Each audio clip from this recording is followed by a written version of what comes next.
I'm Chris Carter of the Locked On Steelers podcast. This is your Locked On Steelers reaction episode to the Steelers' 17-10 win over the Baltimore Ravens, sweeping them and finishing the season at 10-7. The Steelers came into this game. It was rainy, it was ugly, it was slippery, but they found a way to win. Mason Rudolph finishing 18 of 20 in the rain. Yes, sure, just 152 yards and just one touchdown, but that's a passer rating of 115. He's been 3 straight games of over 100 passer rating. Give him a ton of credit. But the player of the game, in my mind, there's no question, is Najee Harris. 26 carries, 112 yards, a touchdown. He was huge for the Pittsburgh Steelers in this game, 4.3 yards per carry, even with the defense basically sitting on the run game. Yes, the Ravens played a bunch of backups. So did the Steelers because they're that hurt up. And TJ Watt did get injured in this game. We're going to see what happens there. Adam Schefter of ESPN says it's a grade 3 MCL sprain.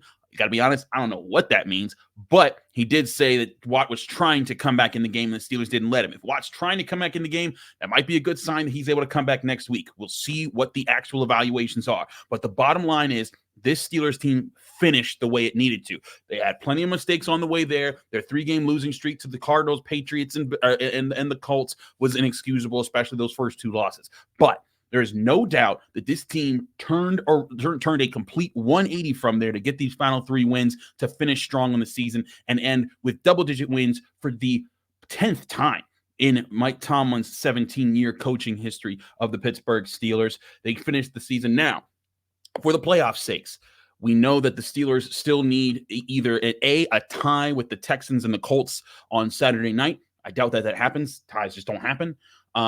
Or they need the Dolphins to beat the Bills Sunday night or the Titans to beat the Jaguars Sunday afternoon. Those are the 3 things you're watching for if you're a Steelers fan. But let's talk about this win real quick.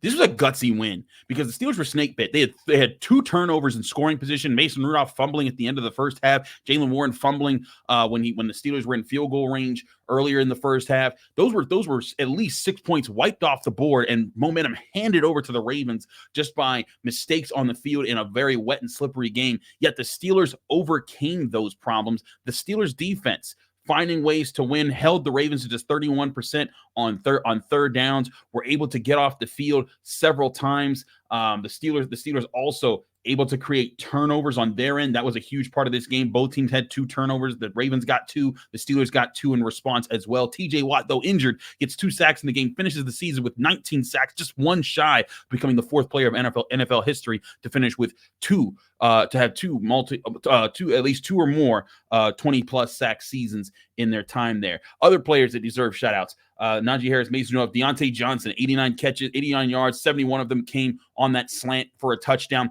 Big time play from him, delivered when his team needed him. A very underrated player right now, Eric Rowe, forced one of the fumbles, had 12 tackles, was very good all over the field today. I still got to go back and watch tape, but I think that he played very well, gave the Steelers a shot. Mark Robinson, also with a forced fumble, also had a sack. He's going to get some good marks when we do Stars and Skulls this week. This might have been his best game as a Pittsburgh Steeler. Miles Killebrew with some key tackles. Marcus Golden with a key sack in this game. And this was a Steelers team that fought through a lot of adversity. When you get into those muddy, rainy, cold, miserable games, sometimes it doesn't even matter who's across from you. You have to more so focus on not beating yourself. And the Steelers almost did with those 2 fumbles, but they found a way to overcome those issues. They avoided the mistakes in the key moments, and they found a way to get over the hump and get their 10th win of the season, giving them a better chance at making the playoffs. And I think that there's a lot to be said about what this team has done in the final 3 weeks of the season, even in a game where